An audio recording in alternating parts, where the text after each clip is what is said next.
Alright, I shimmed that starter out a little bit. Let's see what it'll do now.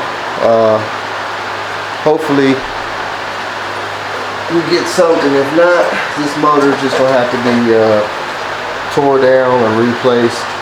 Those rings on those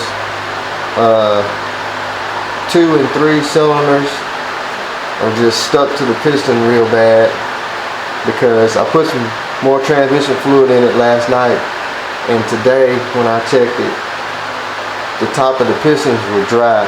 So the rings are probably just so stuck that it's letting the transmission fluid go down the cylinder wall straight into the oil pan. So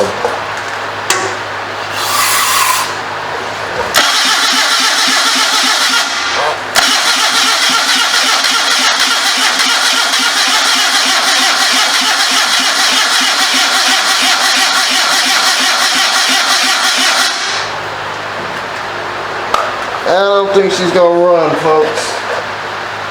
I think the cylinders are not gonna build compression on those 2 cylinders, on those 2 pistons. Let's see. Dump some gas down in there.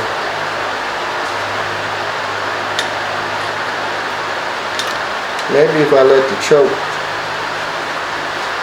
close up.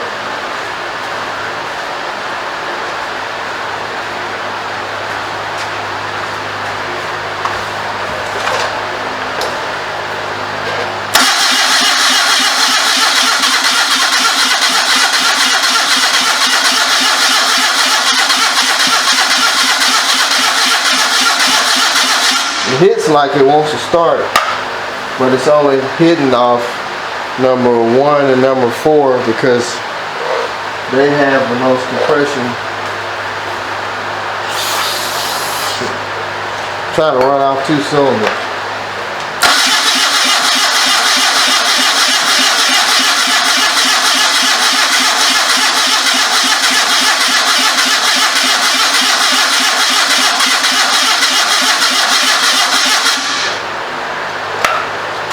One more time.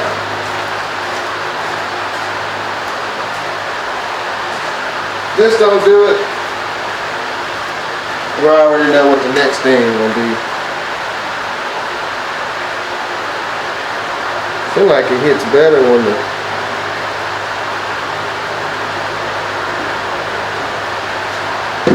choke is closed, but I don't want to flood it. Maybe that gas will get on those rings too and wash off some of that rust.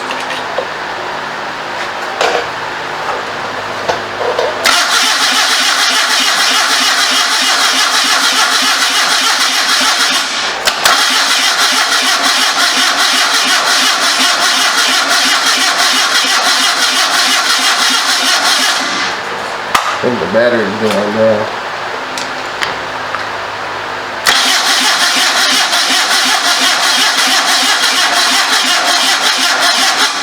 Get it out of this. Woo! Ooh, that starter's red hot. Well, after what, 3 days of soaking it, and I just think this motor is just not gonna run. I think that, like I was saying, those rings are so stuck. Probably have to pull the pistons out, look at the rings, try and free them up, and stick them back in there. And, I kind of sealed the oil pan up real good, so I'm pretty sure if I take it off, the oil pan gasket is going to rip, and I have to get another oil pan gasket. Plus, I don't know, the rings could be rusted and broke. I could get a bore scope and look down in there and see what the cylinders look like. They could be all scratched up. That's another option. But I do got my eyes on another motor. I think it's going to be a good motor. I just gotta wait to hear back about it. It's actually in a forklift. It's the same motor. It's an A14 Nissan motor. I just gotta wait to get a response on what the deal is on it. So maybe we can get that motor, pull this motor out, stick that motor in, and get this thing running. I would really like to run this thing on propane, but they have already robbed all the propane stuff off of it, like the throttle body, some of the LP hoses that go to the vaporizer and fuel lock off. So basically I'll just be putting this intake on there, unless I can find a LP throttle body for it. It would be nice to run this on propane. We won't have to worry about a fuel pump and all that stuff, but I just don't see it. But it was a good try. I mean, I don't know nothing about this motor, how it ran before they let it sit. It could have already lost compression on those cylinders. Then they just left it without the breather on it, and it rained in the carburetor and froze it up.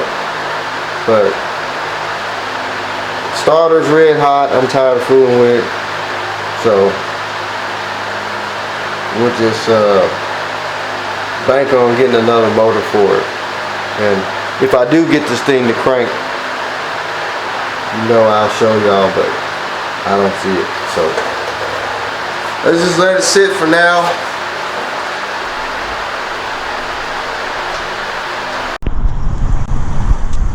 So here's the forklift I was telling you guys about, with the engine we're going to use for the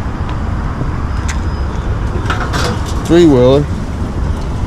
This thing has been sitting, looks like it's full of water also, but the engine might be good. So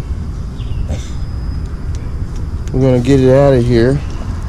Looks like it fell off a dock. Wow.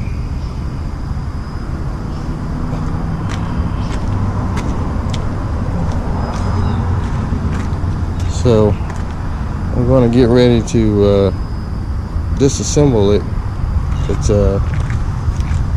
It's pretty rough. It was complete, but it looked like they tried to pick it up and move it because it was stuffed over there. And it don't look too hot now. I tried to get some photos of it before he moved it, but I think he just went up under it with some forks and just picked the whole thing up out of the pile and set it over here. So I got to get this counterweight off, and that'll make it easier to get to the engine. That way I can start disassembling it. Now, I don't know if it turned over yet, but I'm gonna get the counterweight off of it, and man, he did a number on this thing. We'll get it out. Well, we got the counterweight off, so I think I'm just gonna take the lift to the house on a trailer. That's why I took the counterweight off, so it won't weigh so much on a regular trailer. It won't buckle the floor, because those counterweights are pretty heavy. So let me get this set down and keep going. So it's all hooked up and ready to come out. I decided just to go ahead and pull it where it was, to taking this big lump to the house. So I got all the bell housing bolts loose. Now this one has a different type of timing cover because it's for the hydraulic pump. So I'm probably going to have to change this cover and put the other cover. But first we need to get it unlocked, freed up, and then worry about that.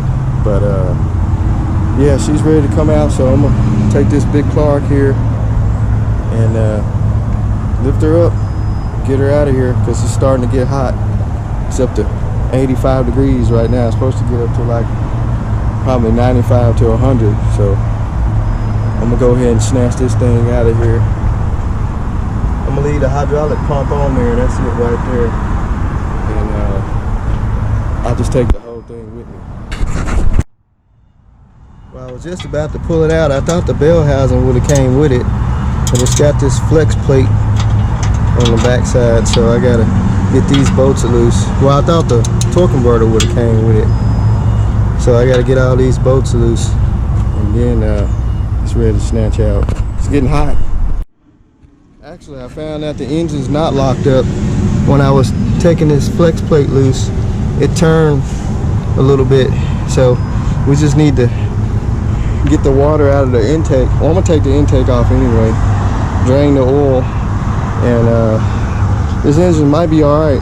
I don't know originally what happened to this lift. I think it was a trade-in or something, but I don't know how it ran before that, because somebody had robbed the throttle body off of it. But you can clearly see down in the throttle body plate here that it's full of water.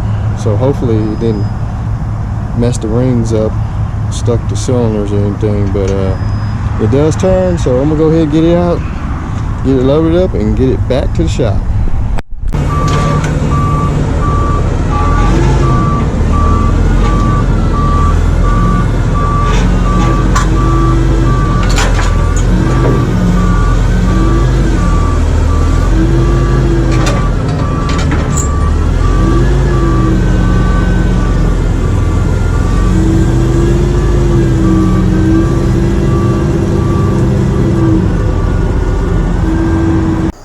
So I've had a couple failed attempts to get this thing running.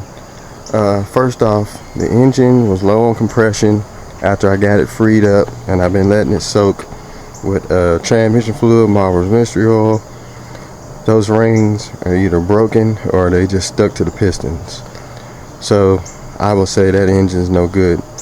Another thing I did,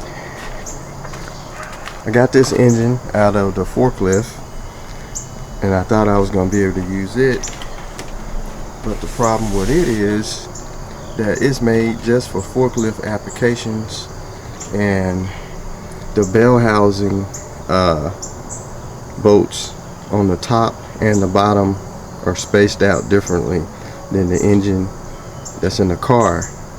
And this is a newer engine, so this adapter plate, I don't know if I showed this earlier on, you can take the flywheel off, you can take this adapter plate off, and it has the bolts that's on back of the block. Now this might work in like a newer style Nissan truck car or something.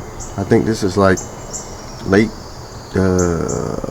90s sort of, so this might work in it, but it won't work in the early 70s model. The bolt pattern on these top bell housing bolts is spaced apart. I think the engine's 7 inches, I think. No, the engine's 4 inches and this is 7 inches. And then down here on the side, I think you might can make these work, but the top bell housing bolts won't. And I just got tired of fooling with it. So this is probably a good engine here. Came out of a forklift that was, I think someone traded it in for a newer forklift, and of course somebody had robbed the carburetor off of it and stuff like that. So, but it does turn over, it's not locked up, it's complete. So what my plans is to trade this thing for something else. I put it on Marketplace, been on there for about a month and a half. Had a lot of idiots asking me about it and want to give me $2 for it. And I had some trades, it's just not really what I wanted. I got something I'm gonna trade for. I got a guy wanting to trade me something for it, and so I'm gonna just take it and trade it. Like I say, I would like to keep fooling with it. I mean, probably can pull the head off of it, pull the pistons out, free the rings up, but I just don't feel like really messing with it, especially after I got the engine and the other engine, and I found out that it may or may not work. So I'm just gonna take this thing and just trade it for something. So y'all just hang tight, because I got new thing that's fixing to hit the shop, and something else to play with that might be a little bit easier to get running than this thing here. So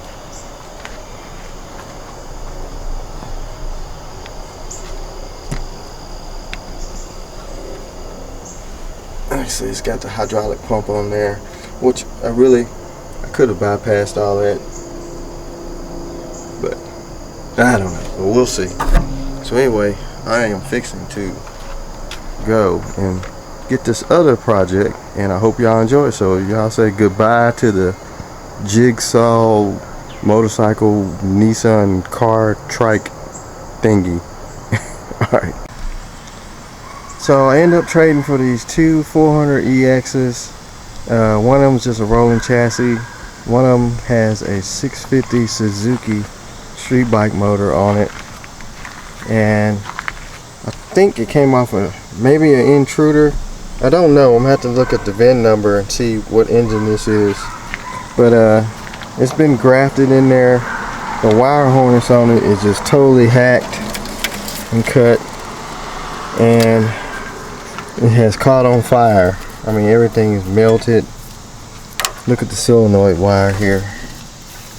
So they've been rigging on the rectifier. It's all melted, but it's a good chassis. It's got the original aluminum wheels on it. It's got some Maxxis racing tires on the front. They'll put the battery in the front. Plastics cut, which they do on all of them. I don't know why they do that. It's stupid to me. It looks stupid. It's not gonna make it go any faster. Then we got this little China brand four-wheeler. I think it just needs a sprocket on the front, what he said. It don't have a sprocket. The chain just kind of hanging out. The chain's off that one too for some reason. I think he was having a problem with the chain stand on it. It's probably not lined up right.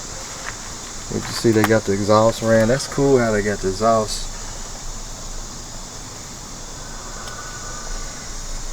And then we got the rolling chassis. It's got some decent sets of plastics on it. Except they cut the fronts on these too, not too far back, but I just don't, it's stupid. I don't understand it. I would never cut any four-wheel front plastics. Then you can't ride it in the mud because you're gonna throw stuff all on your face. I guess that's for street only, huh? But it's got some tires on it that wore out. Yeah, they might have a little bit of meat on it. It was kind of like the whole shots.